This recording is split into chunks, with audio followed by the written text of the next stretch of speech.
Mesdames et messieurs, bonsoir. Bienvenue à cette nouvelle édition du journal télévisé de votre chaîne privée, la Sahel TV. Tout de suite, les principaux titres de cette édition. La transplantation d'organes et de tissus est désormais légalisée en Mauritanie. Une avancée considérable.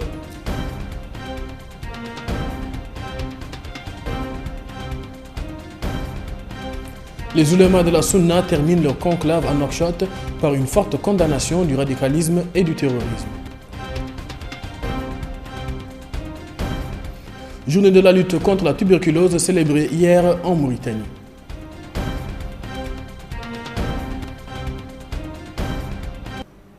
Mesdames et messieurs, bonsoir. La transplantation d'organes humains est désormais légalisée en Mauritanie. C'est ce qui ressort du communiqué du Conseil des ministres de ce jeudi qui a adopté un décret donnant le feu vert à la greffe des organes et des tissus. Un compte rendu de Ramatadem.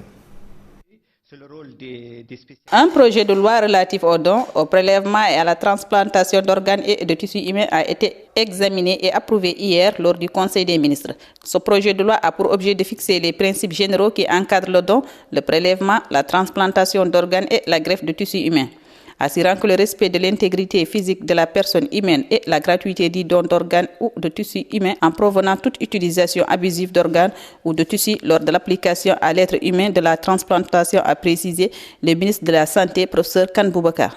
On ne va pas créer une commission pour chaque spécialité. La commission, c'est une commission nationale pour tout ce qui est don.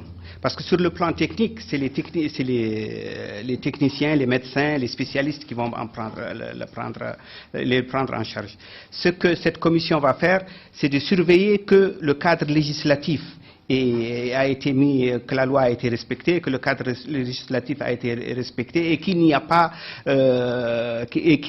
de trafic d'organes. C'est essentiellement pour ça. Comment amener les prothèses, comme je vous ai dit, pour les yeux. Comment prélever. Est-ce que celui qui a été prélevé est un parent du receveur, etc., etc. Donc c'est une commission nationale pour tous les dons d'organes, comme ça se fait dans tous les pays du monde. C'est une commission donc nationale. Pour ce qui est de la sensibilisation, il a souligné que ça nécessite le rôle bien sûr du ministère de la Santé, c'est le rôle des spécialistes qui aura en charge, chaque type de spécialiste pour sa part, dans sa spécialité, va faire sa communication à part et va promouvoir ce qu'il a à faire. Et puis vous, la presse aussi, vous serez bien sûr mis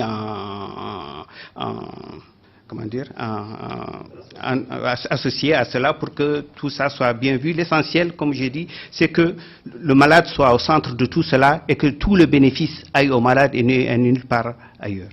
L'adoption par le gouvernement de cette loi ouvre donc la perspective d'un avenir meilleur pour les malades qui auront la chance de trouver des donneurs compatibles et les moyens financiers nécessaires pour ce genre d'intervention chirurgicale. La position de la loi islamique a été soulignée par la même occasion par le ministre des Affaires religieuses. Et pour mieux comprendre de quoi il s'agit, Sahel TV a joint le professeur Sidi Cheikh, chef de service de l'ophtalmologie à l'hôpital national et qui se trouve être l'un des membres de la commission ayant travaillé sur le texte. Écoutons le byte du professeur. Je pense que le décret qui a été adopté hier par le Conseil des ministres répond à une demande des médecins et à une exigence maintenant de la santé pour nos populations et dans notre pays. Ce décret qui va légaliser la transplantation d'organes et les greffes d'organes et de tissus dans notre pays constituera une première à s'allier sur tous les plans et permettra à nos médecins de développer davantage leur professionnalisme dans leur domaine et à nos populations de trouver des solutions à leurs besoins médicaux qui n'existaient pas sur place. Ce décret qui a été adopté hier, et c'est une occasion pour remercier les ministres qui a tout fait et le Conseil des ministres qui a compris la nécessité du développement de notre système de santé, permettra aux chirurgiens ophtalmologues de faire la greffe de cornée dans notre pays, et permettra aux urologues de greffer le rein ou faire la transplantation d'organes, et permettra aux chirurgiens viscéralistes de faire la greffe de foie. C'est une avancée majeure dans l'accomplissement du système de santé en Mauritanie.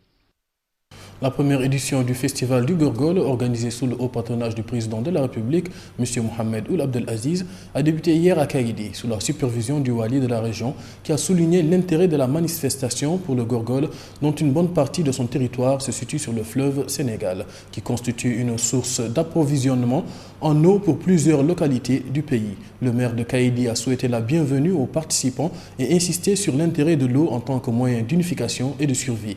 Ont assisté à l'ouverture du festival les élus et cadres et notables du Gorgol.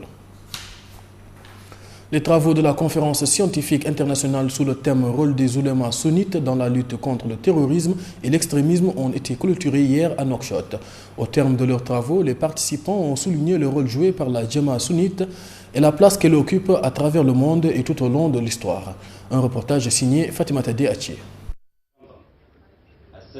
Rôle des oulémas sunnites dans la lutte contre le terrorisme et l'extrémisme. Tel était le thème des travaux de la conférence scientifique internationale clôturée hier à Nouakchott. En conclusion de ces travaux, les participants ont souligné le rôle joué par la Jama sunnite et la place qu'elle occupe à travers le monde et tout au long de l'histoire. En effet, la Jama constitue l'avant-garde et l'arrière-base de la communauté musulmane qui veille largement sur le suivi du droit chemin tracé par le prophète Mohammed, paix et salut sur lui, ainsi que ses nobles compagnons. Notre religion, l'islam, est une religion de juste milieu, comme Allah subhanahu wa ta'ala l'a précisé dans le Coran, dans le Saint-Coran, verset 143, surat 2, la vache, quand il dit à son prophète Mohammed qu'il a fait de la communauté musulmane une communauté de juste milieu. Donc l'extrémisme, le terrorisme, tout cela, ce n'est pas de l'islam. L'islam est une religion de paix, est une religion de la coexistence pacifique. Nous devons vivre ensemble dans la paix et dans la quiétude partout où nous sommes. C'est ça l'islam et le vrai visage de l'islam. La nécessité d'adopter la voie sunnite, y égard à sa conformité au Saint-Coran et la sunna du prophète Mohammed, paix et salut sur lui. L'occasion pour le Premier ministre qui clôturait les travaux d'affirmer que le thème de la conférence internationale revêt une importance capitale dans la conjoncture actuelle en permettant un balisage lumineux indiquant aux musulmans le droit chemin qu'il se doit d'emprunter pour ainsi consolider les valeurs de notre sainte religion. Il a rappelé que les thèmes traités lors de cette conférence internationale s'inscrivent dans l'optique des grandes lignes du processus de réforme engagé par la Mauritanie dans le cadre de la stratégie de lutte contre le terrorisme et la radicalisation. En effet, cette stratégie se focalise sur le centrisme religieux et le rejet de toute forme d'obscurantisme ou d'extrémisme. L'occasion pour lui d'adresser ses félicitations aux oulémas et chercheurs pour la qualité et la pertinence des thèmes développés, la simplification et la vulgarisation des questions d'une importance extrême en vue d'éveiller la conscience des fidèles et lever les équivoques. Il a également rassuré les participants sur la prise en compte de leurs recommandations qui sont en parfaite harmonie avec les approches suivies par les autorités mauritaniennes.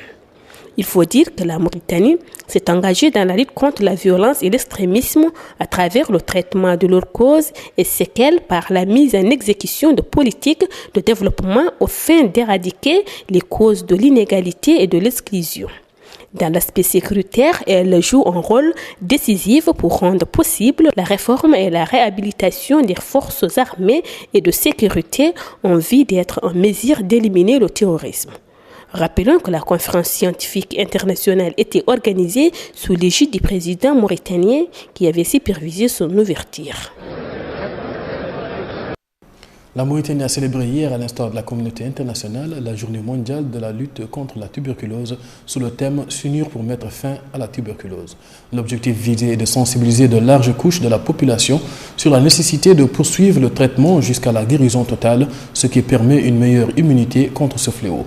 Les manifestations marquant la célébration de cette journée sont organisées par le Programme national de lutte contre la tuberculose relevant du ministère de la Santé. Une campagne de mobilisation sociale a été organisée à cet égard au niveau de l'ensemble des wilayas avec la collaboration des ONG de la société civile. Une quantité estimée à 1100 kg de drogue dernièrement saisie a été incinérée hier dans les environs de la ville de Zouérat.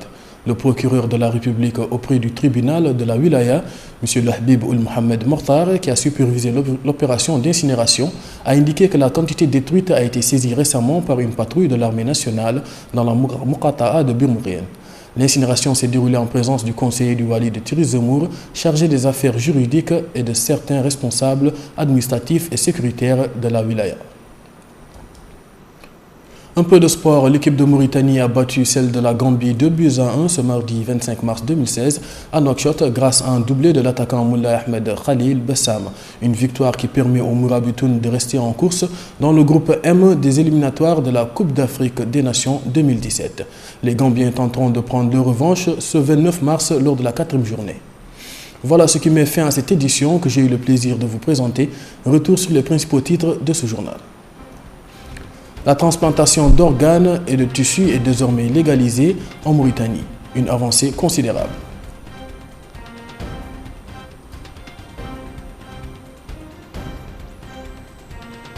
Les oulémas de la Sunna terminent leur conclave à Nouakchott par une forte condamnation du radicalisme et du terrorisme.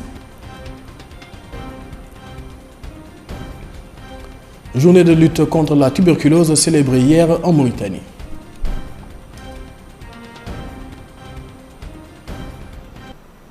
Mesdames et messieurs, merci de nous avoir suivis. L'information continue sur notre site internet www.sahel.tv. Merci à toute l'équipe technique et rédactionnelle pour la confection de ce journal. Merci et au revoir.